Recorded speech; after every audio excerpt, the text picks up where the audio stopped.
Start करते हैं आज का वीडियो। इस वीडियो में हम डिस्कस करेंगे टीसीएस का रिजल्ट।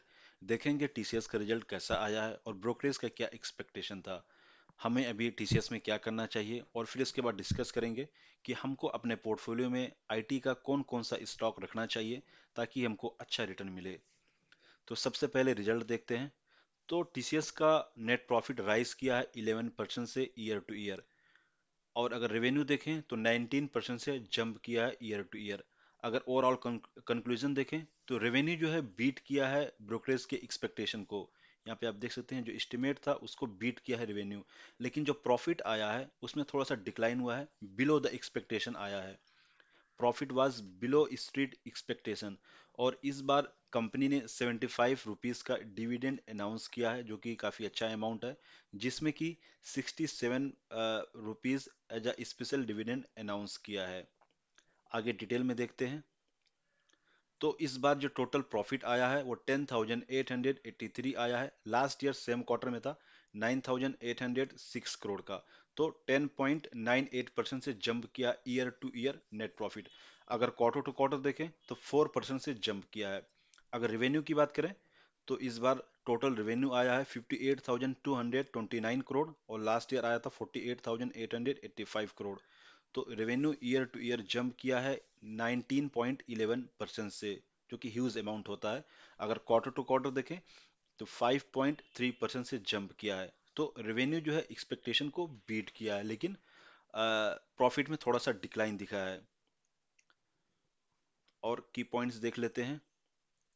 इस बार कंपनी से 2197 एम्प्लॉय कम हो गए हैं। ऐसा पहली बार हुआ है 10 क्वार्टर में कि कंपनी से एम्प्लॉय कम हो गए हैं, क्योंकि अक्सर आप देखते होंगे हर क्वार्टर में कि कंपनी ने इतना एम्प्लॉय ऐड कर दिया, इतना और एम्प्लॉय ऐड कर दिया, लेकिन पहली बार ऐसा हुआ है कि हेड काउंट रिड्यूस हुआ है 2197 से। और अगर यहाँ पे देखें तो रेवेन्यू की जैसा मैंने मेंशन कर दिया। ऑपरेटिंग प्रॉफिट अगर ऑपरेटिंग मार्जिन अगर देखें तो इस बार थोड़ा सा कम हुआ है, गिरावट हुआ है ऑपरेटिंग मार्जिन में ईयर टू ईयर में 0.5% से, जो कि माइन्यूट कह सकते हैं। ईयर टू ईयर में डिक्रीज हुआ है, डिक्लाइन हुआ है। और ऑर्डर बुक अगर देखें तो the order book third quarter stood, इस बार का ऑर्डर बुक जो आया है वो $7.8 बिलियन का इस बार का ऑर्डर बुक आया है, जो कि लास्ट ईयर था, लास्ट क्वार्टर में था $8.1 बिलियन। तो थोड़ा सा डिक्लाइन हुआ है लास्ट क्वार्टर से अगर कंपेयर करें तो। अगर एट्रेशन रेट देखें तो जैसा कि मैंने मेंशन किया इतना एम्प्लॉय अभी रिड्यूस हो गए हैं। और लास्ट क्वार्टर में एट्रेशन था 21.5% और अभी जो आया है 21.3%।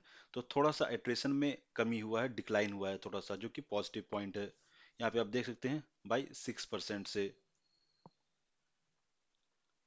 और इस बार का जो रिजल्ट आया है ये यहाँ पे देख सकते हैं। Among the major market, North America and UK led with 15.4% growth। तो नॉर्थ अमेरिका और यूके से काफी अच्छा इस बार इसका सेल्स हुआ, ग्रोथ हुआ है। और यूरोपियन कंट्री से 9.7% से, और लेटिन अमेरिका से 14.6%, इंडिया से 9.1%, एशिया स्पेसिफिक से 9.5%, और मिडिल ईस्ट एंड अफ्रीका से 8.6%। तो इस बार काफी अच्छा यहाँ से नॉर्थ अमेरिका और यूके से काफी अच्छा इसका सेल्स ग्रो किया है, इस बार रेवेन्यू इसका ग्रो किया है।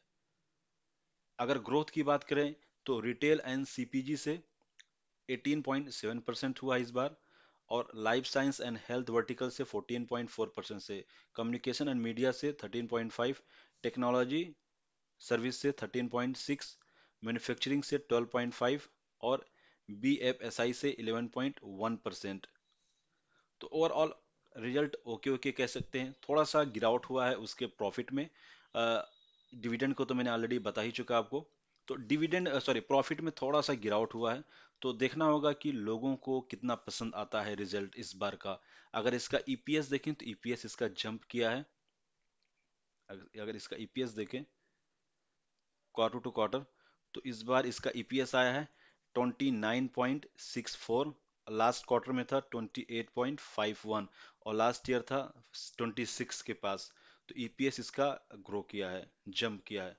तो ओवरऑल कहेंगे कि प्रॉफिट रिजल्ट ओके ओके अच्छा है। अब देखना होगा कि लोगों को कितना पसंद आया ये रिजल्ट। रेवेन्यू को तो बीट किया, बस प्रॉफिट में थोड़ा सा गिरावट हुआ है, और डिविडेंड भी काफी अच्छा दिया इस कंपनी ने।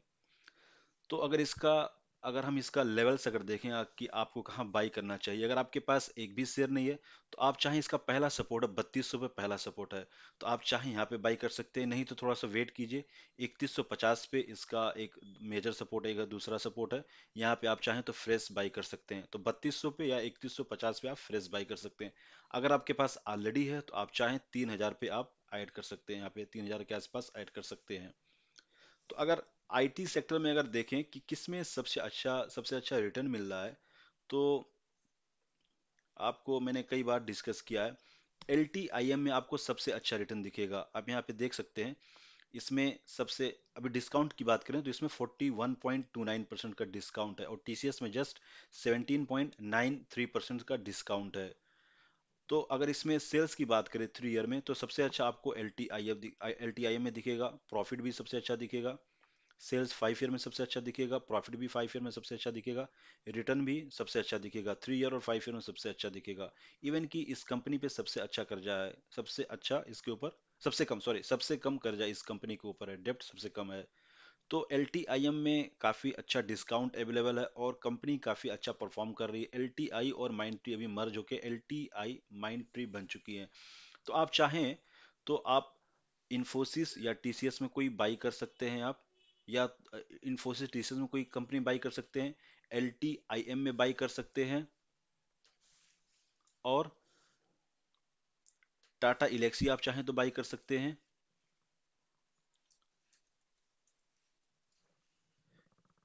ये देखिए, आप चाहें तो टाटा इलेक्सी बाई कर सकते हैं। टाटा इलेक्सी में भी ह्यूज डिस्काउंट चल रहा है, 42.08% का इसमें डिस्काउंट चल रहा है, लेकिन थोड़ा सा अभी वेट कीजिए। मैं नहीं कह रहा हूँ कि अभी तुरंत आप जंप कर जाइए। रिजल्ट रिलीज होने वाला है, एचसीएल का रिजल्ट 12 तारीख को आ रहा है, डीमार्ट का रिजल्ट 14 तारीख को आ रहा है, परसिस्टेंस का रिजल्ट आई थिंक 13 को आ रहा है। तो अभी रिजल्ट आने वाला है, तो आप थोड़ा सा वेट कीजिए, क्योंकि अक्सर टाइम यही होता है, रिजल्ट आने के बाद हर एक कंपनी में गिरावट होता है, अक्सर टाइम यही दिखेगा आपको। तो आप चाहें एल टी टी एस में, सॉरी, टाटा इलेक्सी में बाई कर सकते हैं, एल टी टी एस में बाई कर सकते हैं, क्योंकि अच्छा डिस्काउंट इसमें भी अवेलेबल है 37% का। कोफोर्ज में आप चाहें तो बाई कर सकते हैं, परसिस्टेंट में भी आप चाहें तो बाई कर सकते हैं, लेकिन अभी थोड़ा सा इसमें डिस्काउंट कम अवेलेबल है, तो थोड़ा सा वेट कीजिए। अगर परसिस्टेंस और डिस्काउंट में मिलती है तो बहुत ही बेस्ट कंपनी परसिस्टेंस है, तो आप थोड़ा सा वेट कीजिए परसिस्टेंट में। तो इसका रिजल्ट कैसा आता है उसके बाद आप चाहें तो बाई कर सकते हैं, थोड़ा सा और अगर डिस्काउंट अवेलेबल हो जाए लाइक 25% तक का। तो जैसा कि मैंने मेंशन किया, कौन कौन सी कंपनी आपको बाई करना चाहिए, तो इधर अगर आप देखें तो टीसीएस इन्फोसिस में कोई एक कंपनी आप बाई कर सकते हैं, और उसके बाद L T I am by कर सकते हैं। इधर अगर देखें तो Tata Elxsi, L T T S, Coforge हो गया, और अगर डिस्काउंट में अवेलेबल हो थोड़ा सा और, तो परसिस्टेंस को भी बाई कर सकते हैं। ये सब कंपनी काफ़ी अच्छी है। इवन की हैप्पीएस्ट माइंड के बारे में सोच सकते हैं आप, और केपीआईटी के बारे में भी आप सोच सकते हैं। इवन कि अगर आप यहाँ पे अगर आप देखेंगे कंपैरिजन अगर देखा जाए, तो एल टी आई एम तो मर्ज हो गया, तो इस वजह से इसका अभी चार्ट सही से नहीं दिखा रहा है। अभी जब से मर्ज हुआ उसके बाद दिखा रहा है, तो इस वजह से इसमें सही डेटा नहीं आपको दिखेगा। लेकिन अगर पहले का अगर देखें आप, अगर लाइक 1 ईयर का अगर देखें, तो कोफोर्ज 1 ईयर पहले का डेटा अवेलेबल है, या कोफोर्ज का भी अवेलेबल है। अगर 1 ईयर का देखें तो एल टी आई एम का छोड़ दीजिए, टीसीएस में 14% का डिस्काउंट अवेलेबल है। 1 ईयर में अगर देखें 14% का गिरावट हुआ है, इन्फोसिस में 19% का, कोफोर्ज में 28% का। तो आप देख सकते हैं, जो जितनी बड़ी कंपनी है उसमें उतना कम डिस्काउंट है, जो जितनी छोटी कंपनी है उसमें उतना ज़्यादा डिस्काउंट अवेलेबल है।